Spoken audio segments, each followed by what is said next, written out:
Grata au Sénégal, Juan Branco est en plus visé par un mandat d'arrêt international requis à son encontre par Dakar pour crimes et délits en lien avec les troubles survenus en juin dans le pays. L'avocat français de l'opposant Ousmane Sonko faisait jeudi l'objet d'un signalement aux autorités judiciaires françaises pour avoir divulgué les identités de deux fonctionnaires français travaillant au Sénégal. Je me permettrai d'ouvrir une parenthèse pour féliciter notre avocat, M. Juan Branco, mais lui apporter également tout notre soutien par rapport aux épreuves qu'il traverse. Nous avons appris avant-hier que le Quai d'Orsay français a décidé d'intenter une procédure contre lui devant les juridictions françaises avec notre avocat, qui a été d'un apport inestimable depuis qu'il a pris part à ce dossier. Et nous lui apportons notre soutien aujourd'hui, indéfectible.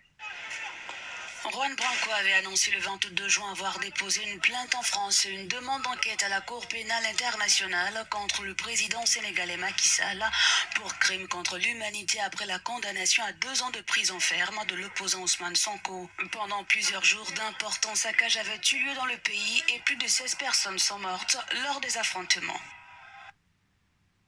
Voilà, bon, je cale ça, et puis je fais mon commentaire. Voilà, très bien.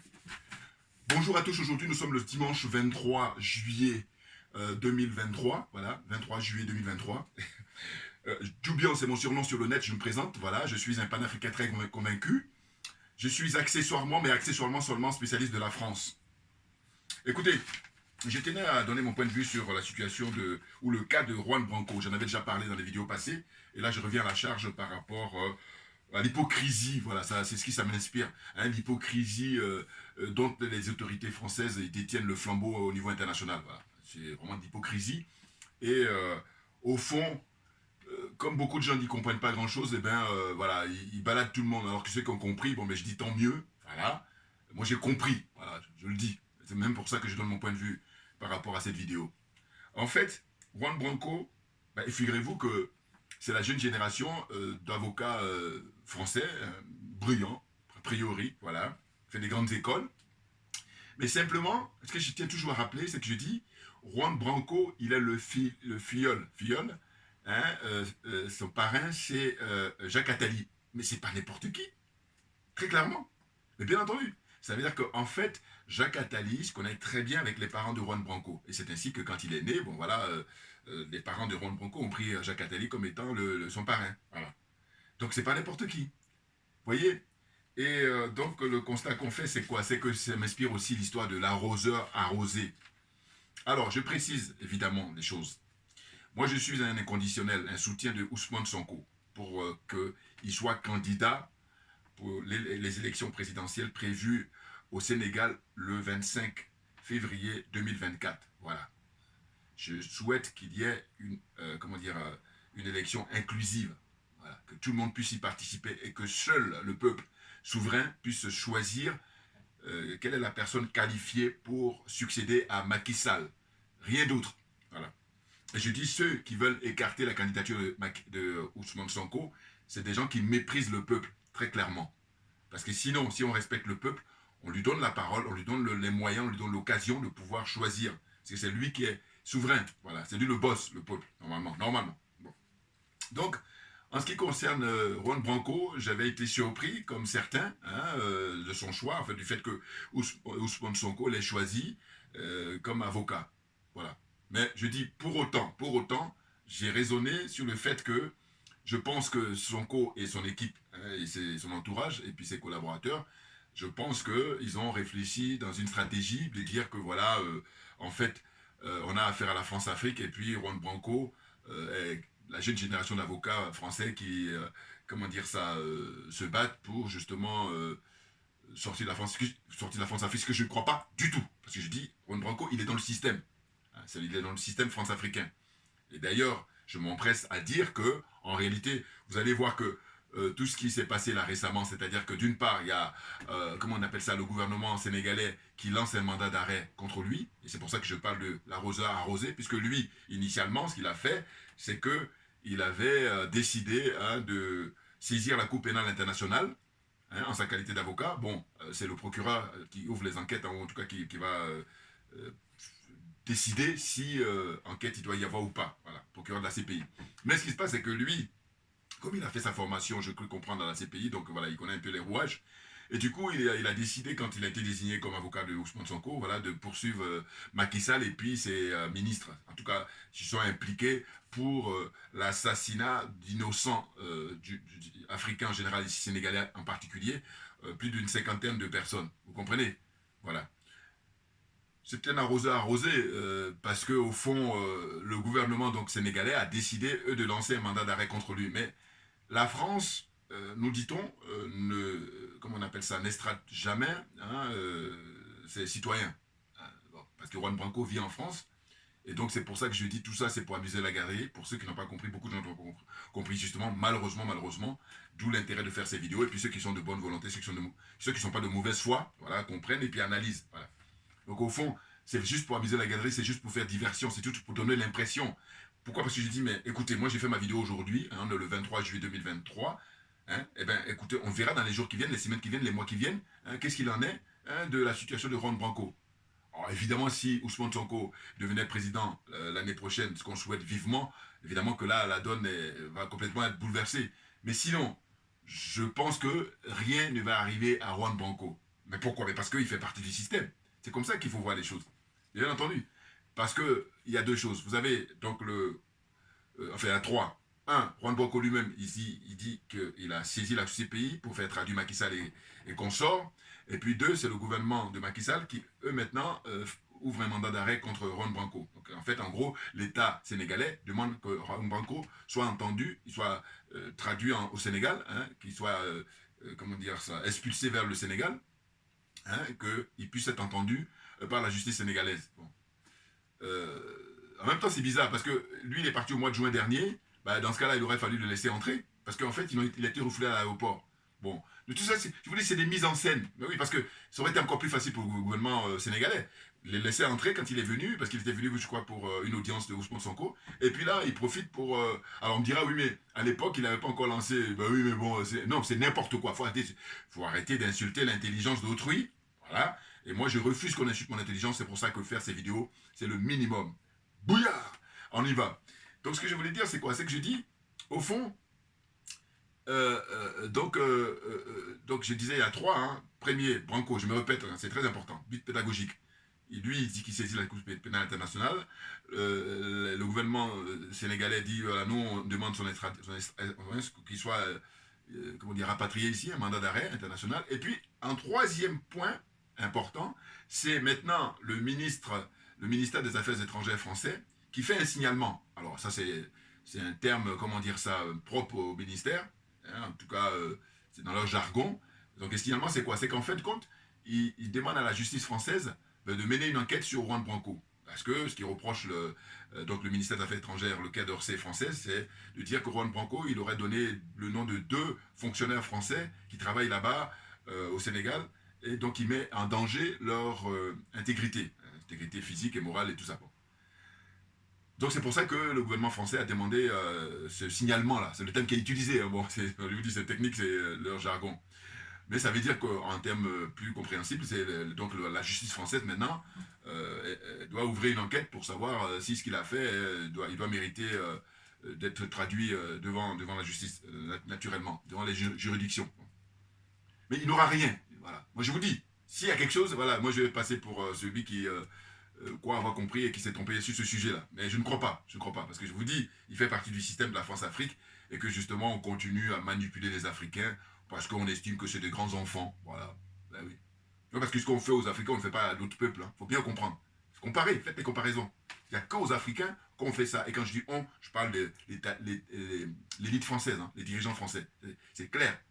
Parce que je vous dis, eux, ils sont négrophobes. Ils n'aiment pas les Noirs, ils n'aiment pas les Africains. Ils font de l'apparence. Mais sinon, dans les faits, ils n'aiment pas. C'est plus fort qu'eux, ça les dépasse. Et puis je dis ça depuis, hein, ça fait maintenant depuis 2017 que je fais des vidéos, et je mets quiconque au défi de me dire le contraire, parce que les exemples sont à l'appel. Voilà, donc à un moment donné, on la ferme, on s'assoit et on prend des notes. Naze. Bon, alors je poursuis. Donc je disais quoi? Je disais que le cas de Juan Branco est très intéressant parce qu'au fond, évidemment, il y en a qui sont pour et il y en a qui sont contre. Moi, personnellement, je vous dis, je suis contre son choix parce que je dis qu'aujourd'hui, à l'époque où on vit, il y a des jeunes Africains hein, de toutes les nationalités hein, qui sont brillants, en tant que juriste, en tant qu'avocat, en tant que juge, pour le coup c'est l'avocat, hein, avocat et juriste, pour pouvoir faire l'affaire. D'ailleurs, dans l'équipe d'avocats de Ousmane Sonko, c'est pratiquement que des Africains. Et lui, il est venu maintenant s'ajouter. Et je dis, eux, ils se disent quoi? Ils se disent, bon voilà, Macky Sall, il a des avocats français. Les autres dirigeants africains, ils ont des avocats français. Les ministres de Macky Sall, ils ont des avocats français. Donc, pourquoi pas nous? Voilà. Parce que les gens ne sont pas encore avancés en Afrique, surtout francophones, sur justement cette situation d'aliénation, voilà, parce qu'on est dans la zone, hein, la zone des aliénés, la zone des complexés, la zone des corrompus, et j'ajoute la zone des jaloux et des sorciers. Et j'ai dit encore une fois, je raconte ça toujours parce que je dis on peut s'en sortir, c'est une question de volonté, une volonté personnelle, une volonté collective et puis une volonté politique. Voilà. Une fois que tout ça est réuni, c'est bon, on sort de là et puis on est bon, et puis on devient même le numéro 1, très clairement. Donc, j'ai pris quelques petites notes rapidement. Hein. Juan Branco a décidé de saisir la CPI pour y traduire Macky Sall et ses ministres, ainsi que ses sbires. Bon. Hein, le gouvernement sénégalais décide à son tour de lancer un mandat d'arrêt, bon ça j'ai déjà dit, et puis le Quai d'Orsay, bon j'ai déjà dit. Nous sommes comme d'habitude en pleine hypocrisie, voilà. Jamais Juan Branco ne sera inquiété, tout comme Macky Sall, voilà. Macky Sall et ses ministres ne sont pas inquiétés. Pourquoi? Mais parce que, écoutez, il y a l'expérience avant Macky Sall, dirigeant du Togo, hein, Faure Gnassingbé et ses ministres, qui ont fait du mal au peuple. Hein, le nombre d'innocents qui sont morts depuis que Faure Gnassingbé est au pouvoir, même, on va même aller encore plus loin, son père, hein, depuis que son père était au pouvoir, après lui-même, hein, qui est-ce qui a été traduit? En personne. Alors, donc, c'est pour ça que je dis que c'est une continuité de la France-Afrique. C'est le système de la France-Afrique qui se nourrit, hein, du sang des innocents africains. Alors, je poursuis. Autre exemple, les autres pays, au Gabon, on commence par le père Bongo et le fils, le nombre d'innocents qui sont morts, hein, qui sont assassinés, sous le règne de ces gens-là. Ensuite, il y a quelques d'autres. Tous ces pays-là, le Tchad, le Tchad, le fils, d'abord le père Djebi et ensuite le fils Déby. Voilà. Le nombre de morts en octobre 2022, le nombre de morts sous le règne du jeune général là, le qui a remplacé son père. Bon.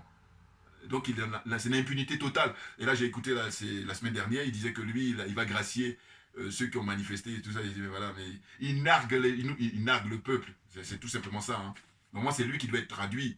Mais comme il est protégé par la France-Afrique, par la France, et on est dans cette situation-là. Et on insulte en permanence l'intelligence des Africains, et puis les temps passent. Il y en a qui ne comprennent pas, qui sont honnêtes, je veux bien. Je dis toujours, j'insiste là-dessus. C'est ceux qui sont malhonnêtes, je dis, j'ai pas le temps. Voilà. J'ai pas le temps. Non, mais attends, on va faire autre chose. Puis d'ailleurs, on n'a même pas à se croiser. Les trolls, là. Bon. Les trolls, leur problème, j'ai dit, bon, il n'y a pas de saut métier. Et puis même, je dirais que, en y réfléchissant, je dis, il n'y a rien de pire que l'indifférence. Voilà. Il n'y a rien de pire que l'indifférence. Ça veut dire que le fait que, quand je fais des vidéos, je ne suis pas le seul, hein, ils participent en général, parce que les trolls, ils ne vont pas aller perdre leur temps à des trucs qui n'ont pas de sens. Quand ils viennent et ils s'impliquent dans les commentaires de vos vidéos, ça veut dire que ce que vous dites a du sens. Voilà ce que ça veut dire. Et c'est pour ça que, d'une certaine façon, je dis, bon voilà, hein, il vaut mieux ça que l'indifférence. Voilà. Mais n'en faites pas trop quand même, parce que j'ai compris votre jeu. Bouillard, on est trop bon, on est très très bon. Donc la suite, ça donne quoi? C'est que je dis, voilà, hein, tous ces dirigeants-là qui ont maté leur peuple, qui ont tué des innocents, eh ben, ils n'ont jamais été inquiétés. Hein. Bon, je fais une parenthèse. J'allais oublier. C'est une parenthèse, hein, parce que bon, j'aurais pu faire une vidéo, mais peut-être que je la ferai, mais en tous les cas, j'en profite, là, ça me vient à l'esprit. C'est que c'est le président Vladimir Poutine qui finalement, nous dit-on, n'ira pas en Afrique du Sud au mois d'août prochain. Parce qu'il était prévu donc la grande réunion là, des BRICS, hein, les pays comme le Brésil, l'Inde, la Russie, l'Afrique du Sud, et puis qui j'oublie encore. Et ils sont 5 là. Hein, voilà, les BRICS. Hein, voilà. Eh bien, cette réunion-là est prévue depuis de longues dates, et puis il se trouve que les adeptes de l'OTAN, eux, ils ont lancé un mandat d'arrêt contre le président Vladimir Poutine. Bon, en réalité, dans cette histoire, moi ce que j'ai compris, en tout cas à mon point de vue, c'est de dire qu'ils veulent faire le sale boulot aux Sud-Africains. Très clairement. Ben oui. Parce que sinon, si ils ont les couilles, voilà, qu'ils aillent le chercher, M. Vladimir Poutine, comme ils ont pu aller chercher le président Laurent Gbagbo, par exemple. Et quand je dis ça, c'est du bon sens. Mais il faut être animé du bon sens, c'est vrai, mais il faut être animé aussi d'intégrité morale. Hein, voilà. Voilà. C'est tout simplement ça. Donc, à partir du moment où, quand le président Gbagbo, ils sont allés le chercher à Loisy, ils ont bombardé son palais, et bien qu'ils fassent de même pour M. Poutine, ils ne pourront pas, jamais, ils pourront, c'est l'homme le plus puissant du monde aujourd'hui, au XXIe siècle. Regardez là, depuis février 2022, il a commencé ce qu'il appelle opération, Ce sont des opérations, je ne sais pas s'il a dit opérations techniques ou... En tout cas, lui, il ne considère pas ça comme opération spéciale. Voilà. Ce n'est pas une guerre là, pour lui. Évidemment, hein, parce qu'il a les moyens de pouvoir, en une fraction de seconde, faire sauter l'Ukraine et puis on passe à autre chose. Voilà. Donc, je veux dire, voilà, ceux qui ont compris ont compris et ceux qui n'ont pas compris, bon, tant pis, parce que fatiguer les gens. Je parle de ceux qui sont malhonnêtes, hein, mais ceux qui sont honnêtes, je vais bien prendre le temps pour pouvoir expliquer. Donc c'est pour ça que je dis que là, récemment, quand les nouvelles sont tombées, enfin l'information est tombée, à savoir que finalement, il ne va pas y aller. Mais en réalité, M. Poutine, il montre là encore qu'il a la classe. Et puis, je vous dis, c'est un militaire de formation, puisqu'il est colonel, ancien colonel du KGB. Bon, mais en réalité, il sait que c'est un homme puissant, qu'ils ne pourront rien faire, mais c'est simplement que là, il ne voulait pas embarrasser voilà, les Sud-Africains. Maintenant, on regarde les Sud-Africains, comme c'est des bandes de corrompus aussi avec Ramaphosa, là, Cyril Ramaphosa. C'est-à-dire quoi? C'est-à-dire qu'écoutez, c'est vrai, on nous dit qu'ils ont des liens très forts avec les États-Unis au niveau commercial, mais j'ai dit, mais excusez-moi, à un moment donné, il faut se déterminer suivant les générations, parce que ceux qui ont nourri l'apartheid, ce sont les adeptes de l'OTAN. Ce sont eux qui ont mis ce système-là en place qui a duré 40 ans, et en plus avec les répercussions, parce que c'est pas fini. C'est-à-dire ce que j'appelle les effets secondaires. Hein, l'apartheid, certes, a été mis fin, mais regardez, les générations qui payent le prix au niveau de la pauvreté, hein, et au niveau de tout. Voilà. La pauvreté, l'éducation, tout. La santé, les bidonvilles qui existent toujours. La ségrégation qui est maintenant sournoise, qui existe là encore. Voilà, le problème il est là. Donc j'ai dit, mais normalement, la question ne devait même pas se poser si ces gens étaient honnêtes. C'est parce qu'ils sont malhonnêtes. Ramaphosa, là, homme d'affaires, c'est un avocat, je crois, de profession. N'importe quoi. Non. Ils ont fait subir l'apartheid aux Africains pendant 40 ans au moins, mais aujourd'hui, au XXIe siècle, quand il s'agit de soutenir le président russe ou la Russie, il n'y a pas photo, puisque quand on regarde l'histoire, ce sont les Russes qui à chaque fois sont venus à la rescousse des Africains. Et d'ailleurs, ça me pousse à dire quoi, voilà, parce que là aussi, pareil, j'y pensais depuis longtemps, il faut que je le dise là. Longtemps, les Africains sont venus pour sauver la France, hein, sauver l'Occident en général, mais la France en particulier, pendant les différentes guerres. Hein. Général Mangin, hein, c'est un général français, il est venu, à l'époque, il allait recruter, hein, il allait prendre les Africains pour dire, bon voilà, venez, vous allez sauver la mère patrie. Bon. Et donc, on est en 1800, donc voilà. Et après, en 14-18, pareil, les Africains sont venus pour aider la France. Seconde guerre, c'est d'ailleurs 39-40, et puis jusqu'à 45, les Africains sont encore venus. Mais là, je dis moi, là, je le dis, voilà. Parce que je suis un citoyen libre, je dis, mais en fait, le moment est venu aujourd'hui au XXIe siècle, quand on regarde l'histoire, le parcours des Africains, les rapports on a avec l'Occident, mais le moment est venu, c'est simplement parce que je n'ai pas les moyens, hein, sinon j'ai les moyens, j'ai dit, mais il faut maintenant qu'il y ait des Africains qui aillent pour aider la Russie dans l'opération spéciale qu'elle mène. Bien entendu.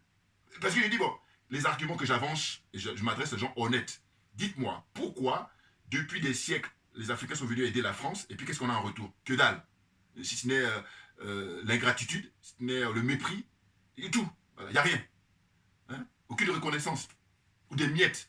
Autant dire, c'est pas la peine. Bon, faut arrêter d'insulter l'intelligence d'autrui, voilà, des Africains. Vous voyez ce que je veux dire? Donc je dis que pour moi, si j'avais les moyens, je dis qu'aujourd'hui, le moment est venu à ce que tous les pays africains, hein, surtout cette zone-là, où la France a été réquisitionnée des Africains, les prendre un à un en disant, voilà, vous allez sauver la mère patrie, et bien je dis, le moment est venu que ces Africains-là, de cette zone-là, compte tenu de ce qui s'est passé, des rapports que la France a été avec ces pays-là, et on voit le résultat, et bien je dis, il est question que les pays-là prennent des Africains pour aller, aider le président russe, Vladimir Poutine, qui est un homme providentiel, d'abord pour son peuple, et providentiel pour les peuples africains qui veulent sortir, 1, de l'impérialisme, 2, du colonialisme, et 3, la France-Afrique. Les choses sont claires pour moi. Voilà. Circuler, il n'y a rien à voir. Alors, donc, je poursuis.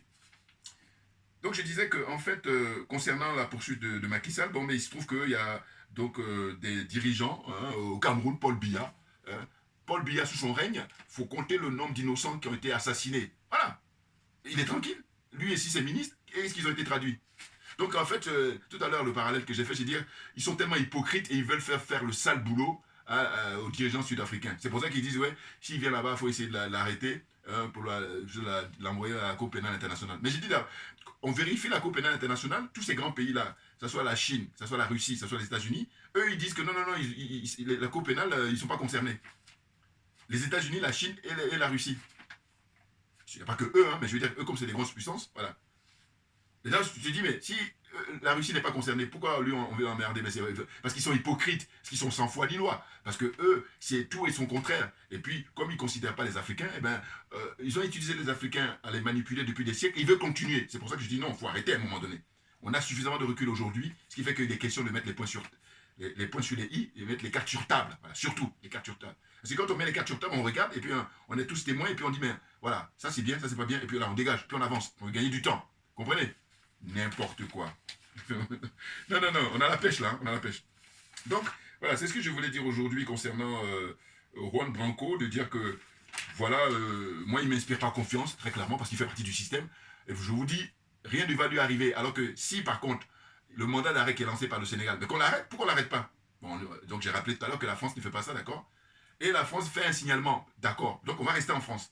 Le signalement, ça consiste à ce que la justice française fasse son travail, mène une enquête pour savoir si Juan Branco, justement, tout ce qu'il a pu, comment dire, commettre comme délit, hein, eh ben, ou comme faute, eh ben, qu'il soit entendu devant la justice et puis qu'il soit condamné, par exemple. Par exemple. Hein, parce que lui, il aurait dit que, voilà, il y a dans l'armée ou dans la police, comment dire ça, sénégalaise, il y a des Français, hein, le Coderm, qui sont là pour... Ce qui est une réalité, en fait. Hein. Mais c'est pour ça qu'on est en colonie. Je mets pas, voilà, on est en colonie. Parce que si tu es indépendant, si tu es souverain, qu'est-ce que les Français ils foutent dans ton armée? Qu'est-ce qu'ils foutent dans ta police? Qu'est-ce qu'ils foutent dans ton administration? Ils foutent quoi là-bas? Hein? Voilà. N'importe quoi. Enfin bon, il y a des choses aussi élémentaires, des choses aussi basiques que les mecs ils ne maîtrisent pas. Limite, c'est pas très grave dès lors qu'on est honnête. Mais quand on est malhonnête, c'est pas dire j'ai pas le temps. Parce qu'eux, ils ont d'autres... comment dire ça? J'allais dire... d'autres préoccupations, d'autres motivations. Et c'est donc j'ai pas le temps. Je n'ai pas le temps. Voilà. Donc c'est ça pour le cas de Juan Branco là. Je dis, le mec il sera toujours tranquille. Lui il est là en fait juste pour donner l'impression. Voilà. C'est-à-dire qu'en fait, avant lui, il y a eu des avocats français qui ont fait ce boulot là. Puis pendant ce temps-là, il touche des chèques. Hein. Si c'est encore c'était bénévolat, je veux bien, voilà. Mais c'est du tout. Eux tous les avocats qui étaient même avant lui, depuis le XXe siècle, là maintenant le XXe. Lui voilà, lui c'est la génération du XXIe siècle, mais sinon au XXe siècle, plein d'avocats français, le Codem, se sont enrichis sur tout ce système de la France-Afrique. Et ça fait partie de la France-Afrique par contre. Hein. C'est vous dire, la France-Afrique, le moment est venu plus que jamais de pouvoir en finir avec ce système, très clairement, et ne pas négocier quoi que ce soit. Voilà, on doit se dépêcher, hein, parce qu'on a les moyens, si on veut, hein, voilà, parce qu'il y en a plein de corrompus, aliénés, complexés, qui font le malin alors qu'ils devaient dégager. Voilà, ça se joue là-dessus. Donc, autre chose. Avant de terminer cette vidéo, en fait, je voulais parler de, comment on appelle ça, l'éviction de Pape Ndiaye. Bon, il faut bien comprendre une chose, c'est que moi, comme je dis souvent, je dis, bon, mais comme je vis ici pour l'instant, hein, je vis en France, bon, mais je ne peux pas faire abstraction hein, de la vie politique en France, très clairement. C'est si, ce qui est prévu, hein, retourner en Afrique tout naturellement, bien entendu. Et oui, on se prépare là. Hein. Ah oui, oui. Les jaloux vont maigrir, très clairement. Un clin d'œil à Gadji Seli. Bon, qui lui aussi se prépare pour rentrer au pays. Il va rentrer là. Il va même faire un grand concert, j'ai cru comprendre, là-bas au Palais des Sports. Bon. Mais avant lui, il y a Serge Kassi et puis d'autres. Enfin, ils sont rentrés là. Et puis, ça me tue quand je vois les images. Kakabe. Kakabe, c'est soi-disant le ministre de la Réconciliation. Lui, voilà, son boulot, ça consiste en fait à accueillir les gens qui veulent bien rentrer. Et là il pense qu'il fait son boulot, mais n'importe quoi. Ce mec, il n'est pas le seul, mais il est payé à rien foutre. Hein, on se moque des gens, mais en permanence. Et puis il y a d'autres qui ne cogitent pas là-dessus. Enfin bon, c'est dingue, hein, c'est dingue. Donc voilà, je reviens à Pape Ndiaye. Pape Ndiaye, il faut savoir une chose, c'est que c'est les hasards de la vie. Hein. Un jour, on s'est retrouvés, figurez-vous, avant qu'il soit ministre, parce qu'il a été ministre tout récemment. Il est resté quoi? Il est resté peut-être 13 mois, ministre. Parce que là, ils viennent de virer, ils l'ont remplacé par une génération montante là, d'Attal, là. Bon. Lui, je dis, il faut le surveiller de près. Vous allez voir qu'il a des chances pour remplacer éventuellement Macron. Il y a lui et puis il y a qui encore là qui a des chances. Ils sont deux comme ça à qui je pense. Parce qu'avant lui, il y avait un autre à qui je pensais. J'oublie le nom là, mais ça me reviendra. Parce que je vais faire une vidéo spéciale et puis je vais expliquer. Voilà, je veux dire, ça c'est des potentiels remplaçants de comment on appelle ça, Macron. Voilà. Ouais, voilà, c'est ça. Celui qui est actuel ministre de l'Intérieur. Voilà. Comment il s'appelle là? J'oublie son nom. Hein, le ministre de l'Intérieur français là. Un jeune là, d'origine arménienne. Voilà. Et bien lui, c'est voilà. Et puis Attal. Nouveau ministre de l'Éducation nationale. Les deux là. Il n'y a pas que eux, mais moi je les vois déjà bien en pole position. Voilà. Ils sont en bonne position pour pouvoir remplacer Macron. Parce que le système, l'oligarchie, voilà, ce sont eux qui font le casting. Et puis le casting le font en amont. Hein. C'est pas, ils font pas, c'est pas de la bricole. Hein. Il y a des gens qui vous disent qu'ils sont payés 24 sur 24 bosser là-dessus. Nous autres, je vais dire que normalement, si on avait des patriotes au pays, des gens qui aiment leur patrie, qui aiment l'Afrique, qui aiment voilà, et ben ils avaient fait le nécessaire pour que on préserve les intérêts de l'Afrique. Voilà, c'est de ça dont il s'agit, parce que eux, ils préservent leurs intérêts. Maintenant, le pire, c'est pas ça. Le pire, c'est que il y a certains Français qui ne comprennent rien, qui se contentent des miettes et puis qui veulent essayer de faire le malin. Ils disent, ferme-la, assure-toi, écoute ça, écoute ce qu'on va te raconter. Voilà. Ils sont perturbés, hein, les pauvres. On les appelle les moujons, association de moutons et de pigeons. Fait bon, donc je poursuis. C'est de dire quoi? C'est de dire que Pape Ndiaye, quand je dis les hasards de la vie, on s'est rencontrés, c'était à un studio de télévision, c'était à une émission. Et moi, je suis allé en tant que spectateur et lui, il était invité. Il était l'un des invités. Et il s'est trouvé qu'en fait, à l'époque, j'avais l'occasion, comme ça, par curiosité, j'allais à des émissions, surtout quand c'est politique et tout ça. Et puis là, lui, il était question, le sujet portait sur la condition des Noirs en France, et puis il y avait l'histoire du frère Mbalambala. Et lui et certains ont dit, si le frère Mbalambala est invité, eh ben, nous, on vient pas. Voilà ce qu'il avait dit. Un chantage, ils ont fait un chantage auprès de l'animateur. Et du coup, moi, comme j'ai su ça, j'étais à l'émission. À la fin, je suis allé le voir. Parce que vous savez, l'émission, c'était l'émission de Frédéric Tadei. Voilà, vous pouvez me retrouver dans les archives si vous voulez. Voilà. Puis j'ai dit, mais monsieur, vous êtes dans l'imposture. Parce que vous vous rendez compte, c'est grâce à monsieur Mbalambala que vous êtes là. Hein. Ah oui, c'est lui qui a mis le pied dans la fourmilière. Il a mis le pied dans le plat. Hein. Le mec, il tremblait. Et il cherchait. Et il s'était emmerdé, c'est que le studio est tout petit. Donc, alors que moi, ça ne m'intéresse pas le physique. Je vais te parler par contre. Dis les 4 vérités. Et là, je lui ai dit les 4 vérités à Pape Ndiaye. Maintenant, pourquoi je viens parler de lui, c'est de vous dire que je ne suis pas en train de le défendre. Moi, je défends toujours le principe. Je dis qu'en fait, il manipule tellement les gens, l'oligarchie française, c'est que ils l'ont recruté pour être ministre de l'Éducation nationale. Et il est resté quoi plus d'un an. 1 an, 13 mois août. Voilà. Parce que je crois que c'était au mois de mai ou juin 2022 qu'il a été nommé. Puis là, il vient d'être débarqué. Mais je dis, bon, pourquoi on ne le met pas à un autre ministère? Et je suis à l'aise pour parler. Pourquoi? Parce que je dis, je ne suis pas un partisan de Pape Ndiaye, parce que, voilà, lui fait partie du système, évidemment. Alors, d'aucuns vont me dire, mais dans ce cas-là, après, tu parles. Non. Moi, je suis quelqu'un, je dis, ma religion, c'est la vérité et la justice. Donc, vous voyez, là, il se trouve que quand je parle de principe, c'est la vérité. On ne dit pas tout, voilà. Et donc, moi, comme j'ai une petite idée là-dessus, c'est pour ça que je donne mon point de vue, justement, dans l'analyse. Vous comprenez? Donc, je dis, pourquoi on ne le met pas dans un autre ministère? Parce qu'on nous dit quoi? On nous dit, voilà, depuis qu'il a été nommé, il est attaqué par les élus de droite et d'extrême droite, par exemple. Bon, mais on a l'habitude, c'est pas nouveau. Souvenez-vous, l'expérience de Laura Flessel. Laura Flessel, la grande championne d'escrime, qui a eu plus de, je sais pas, 16 médailles, voilà. Très, très, comment dire, pointu, il a un bon palmarès, voilà. Ben, elle l'a nommé ministre, et à l'époque, j'ai bien compris, j'ai dit qu'ils l'ont nommé juste pour faire la promotion de Paris 2024, c'est-à-dire les Jeux Olympiques qui vont être organisés en France en 2024, l'année prochaine, voilà. Ils l'ont pris. Et quand elle a fini de battre campagne pour ça, hein, parce qu'elle était la mascotte, hein, elle allait partout, rappelez-vous, vous avez les images encore là aussi sur YouTube. Dès que c'est fini, eh ben, ils ont trouvé une histoire en disant oui, dans son business, elle a sa petite société, eh bien elle est impliquée. Mais j'ai dit bon, est-ce que les problèmes de sous qu'elle a là, c'est-à-dire le fait qu'il y a malversation, où il y a des trucs de tout conflit d'intérêt, tout ce que vous voulez, j'ai dit mais est-ce que ça c'est survenu maintenant? Est-ce que vous n'avez pas l'information auparavant? Ils avaient toutes les informations. Mais simplement, comme ils sont très forts pour manipuler la masse, pour manipuler les moujons, eh bien, ce qu'ils font, c'est ça. Hein, ils nomment la dame, hein, voilà. Et puis, parce qu'ils l'ont nommée pour qu'elle fasse la campagne pour Paris 2024, puisque compte tenu de son palmarès, sa notoriété, voilà. C'est une image comme ça. Et dès qu'elle a fini ce boulot-là, on dit, allez, dégage. Et donc, c'est ce qui arrive à Pape Ndiaye d'une certaine façon. Parce que lui, pour le coup, on ne lui a pas trouvé qu'il avait des casseroles. En revanche, ils ont joué toujours comme ils font d'habitude. Et c'est là que tu dis, bon, mais si vous ne voulez pas des Africains, mais foutez la paix aux Africains, mais définitivement. Oh, il se trouve que quoi? Il se trouve que l'élite, comme j'ai rappelé tout à l'heure, j'ai dit l'élite française, c'est la plus raciste, c'est qui n'aime pas les Noirs. Voilà. Il y a d'autres élites, hein. Vous avez l'élite anglaise, vous avez l'élite espagnole, portugaise. Parce que eux, ils sont moins hypocrites. Les Français, c'est l'hypocrisie. Oh, l'hypocrisie, c'est quoi? C'est qu'en apparence, ils donnent l'impression. Alors que dans le fond, il n'y a que dalle. Ils n'aiment pas. Voilà. Et puis je dirais, regardez le système de la France-Afrique. Il est suffisant avec l'usage du franc CFA. Nous sommes au XXIe siècle. Quel autre pays qui a colonisé les Africains qui ont comme ça? Et puis les bases militaires qui n'en finissent pas. Donc, ces deux trucs-là, alors qu'il y en a d'autres, hein, mais je prends juste ces deux-là. Franc CFA et les bases militaires suffisent pour dire que ces gens, ils n'aiment pas les Africains. Et que quand on voit là dans le sport, ça c'est l'arbre qui cache la forêt, et puis c'est les frères qui... Bon, il y en a qui sont, quand ils sont débutants, je suis indulgent, mais quand ils ont un certain palmarès, puis ils ne veulent pas l'ouvrir, et puis ou quand ils l'ouvrent, c'est pour faire le malin, j'ai dit, mais attention, attention. Non, parce que moi je te mets à ta place, mais dans le verbe. Tu es un corrompu, tu es un aliéné, tu es un complexé, donc ferme-la. Non mais attendez, les années passent, les gens meurent comme ça dans la Méditerranée, et puis vous êtes sur une autre planète. C'est quoi l'histoire? Donc on la ferme, puis on écoute les gens qui sont dignes. Parce que vous êtes indignes. Vous êtes indignes. Non mais franchement. Parce que j'ai dit quoi? J'ai dit, mais écoutez, nous aujourd'hui, ce qu'on est en train de faire là, comme boulot, c'est les chaînes là. Ils sont dans la tête là, on est en train de les casser. Alors qu'il a fallu que des gens se battent dans le passé pour casser les chaînes physiques. Et là, vous êtes là, aliénés, complexés, corrompus. S'il vous plaît, voilà ce que je demande aux trolls. Partagez mes vidéos au maximum, les trolls. Voilà, c'est le seul service que je peux vous donner. Si je te donne, vous venez regarder mes vidéos. Là, je les emmerde avec ça, évidemment. Voilà. Donc, les frères et sœurs, partagez mes vidéos au maximum. Bien entendu, c'est ce qu'il faut faire. Et je rappelle aussi que YouTube, il joue pas le jeu, mais c'est pas nouveau. Voilà. Parce que je regarde le compteur, je suis à 8. À vrai dire, c'est pas mon, comment dire, c'est pas mon vrai niveau. Hein, au point de vue...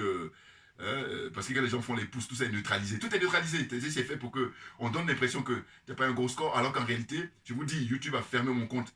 À l'époque, en 2020, j'avais atteint 15 000 abonnés. 15 000 abonnés. Moi-même, je suis le premier à ne pas y croire au départ, pour vous dire. Et là, eux, ils n'aiment pas ça. Ben oui, bon. Moi-même, je suis, catégorie mouche. Parce que quand on ferme RT, Russian Today, on ferme en France, vous comprenez bien que voilà, ils sont dans une démarche toujours de manipulation. Ils sont les seuls, eux, à détenir les trucs, les instruments, et puis maintenant, ils manipulent tout le monde. C'est ça le but. Alors que si on permet à ce que RT puisse rapporter les informations qui viennent de l'Ukraine, eh bien, ça permet aux citoyens d'avoir un autre son de cloche, alors que eux, ça ne les intéresse pas. Donc, il faut comprendre ça définitivement, et puis on passe à autre chose. Voilà. C'est ça qui me fatigue, moi. Je m'atteste aux malhonnêtes. J'ai pas le temps. Enfin, bon, bref. Donc, ce que je disais, c'est que Pape Ndiaye, il a été remercié, après 13 mois de loyaux service, parce qu'il a fait, bon, c'est lui qui a participé à licencier, en tout cas, il n'a pas licencié, mais en tout cas, il a eu je crois, le professeur Niamsi, un professeur d'origine camerounaise, franco-camerounaise, qui enseigne la philosophie à Rouen, voilà, Pape Ndiaye, en tant que ministre de l'Éducation nationale, et c'est lui qui a fait qu'il a perdu plusieurs mois de salaire, là, parce qu'il a été mis à pied, voilà. Vous voyez, justement, là, ils ont utilisé Pape Ndiaye pour ça, par exemple. Il n'y a pas que ça, mais ça fait partie. Et bien entendu, non, parce qu'il vaut mieux que Pape Ndiaye fasse là ce qu'il a fait au professeur Niamsi, que ça soit Attal ou un autre, le Coder. Vous comprenez? Comprenne qui veut, comprenne qui peut. Bouillard, on est très bon, très bon. Donc, à la suite, ça donne quoi? Ça donne que, voilà, le cas de Pape Ndiaye, c'était juste l'histoire d'un figurant. Voilà. Et puis, comme je parlais de l'arbre qui cache la forêt, son expérience rappelle celle de Laura Flessel, c'est ce que j'ai déjà dit. Donc, je dis Pape Ndiaye, victime des attaques des élus de droite, voire d'extrême droite, pure hypocrisie, c'est la pure hypocrisie française. Car, comment expliquer qu'il ne soit pas reclassé dans un autre ministère? Voilà, par exemple. Parce qu'Attal, là, lui, il était, comment dire ça, dans un autre ministère, puis voilà, il a pris maintenant un ministère de l'Éducation nationale, par exemple. Il n'y a pas que lui. On a fait les chaises musicales. Là. Donc, on te change, on te met à... Pourquoi on ne fait pas ça pour Pape Ndiaye, par exemple? Puisque lui, il n'a pas de casserole. Et paradoxalement, il y en a plein dans le gouvernement qui ont des casseroles. C'est-à-dire mise en examen, plein de trucs au niveau de la justice. Mais là, pourtant, eux, on les garde soit à leur poste ou on les met dans un autre ministère. N'importe quoi. On est au 21e siècle, on a l'heure des réseaux sociaux, on a l'heure d'Internet. Les mecs, ils sont toujours dans les vieilles recettes. C'est pour ça qu'ils sont largués. Et je vous dis, le pire des cas, c'est qu'ils font ce que j'appelle, moi, la politique de la terre brûlée. Et un autre truc que je n'ai pas oublié aussi, c'est que je dis dorénavant, je ne vais plus parler des pays occidentaux. Je vais dire les pays LGBT. Voilà. Comprenne qui veut, comprenne qui peut. Bouilla, là qu'on est très bon. N'importe quoi. Donc voilà. Je disais que, pourquoi on ne l'a pas déplacé ailleurs, comme il est fait pour d'autres membres du gouvernement, sachant que certains membres du gouvernement traînent des casseroles, voilà, ça j'ai déjà dit, et les condamnations judiciaires et mises en examen, voilà, etc. Je dis, bon voilà, je pose la question, comment se fait-il que les sportifs français de haut niveau, qui sont d'origine africaine, ça ne dérange pas l'élite? Voilà. Non, parce que Pape Ndiaye, il est métis, et encore, voilà, lui, il est métis. C'est-à-dire, son papa est sénégalais, puis sa maman est française, de Coder. Bon. Mais il y a des grands sportifs qui sont d'origine africaine, métis aussi, et tout ça, ou non métis, mais qui sont d'origine africaine, que ce soit le football, là j'ai parlé tout à l'heure de Laura Flessel, qui elle qui est d'origine antillaise, voilà. Tout ça, là, ça ne dérange pas vraiment. Quand elle était sportive, là, vous voyez, quand elle est devenue ministre, elle devient ministre, là, elle ne reste pas longtemps. Alors que dans ce cas-là, pourquoi on ne la met pas, quand on la met au sport, d'accord, on peut la mettre ailleurs, parce que les ministères, il y en a plein. Oui. Ils manipulent les gens. En fait, il faut bien comprendre là, mon message, c'est de dire que il y en a marre de la manipulation et que voilà, c'est un moment on en arrête. Avant, il n'y avait pas Internet. Mais on a voulu avec Internet, mais les mecs ils continuent parce que c'est leur paradigme de vie, c'est ça qu'il faut comprendre. Et nous, on est là pour démonter tout ça, très clairement. Ah oui, oui. Et on ne va pas se gêner. Donc je disais, c'est bizarre que ça ne dérange pas hein, l'élite française ou la classe dirigeante française. Hein. C'est simplement de la grande hypocrisie et surtout la manipulation hein, des moujons. Moujons, c'est l'association des moutons et des pigeons. Voilà. J'espère que je me suis fait comprendre là. Hein, et puis, je vous dis, c'est pas évident parce que si on est amené à me poser des questions, voilà, c'est encore même beaucoup plus facile.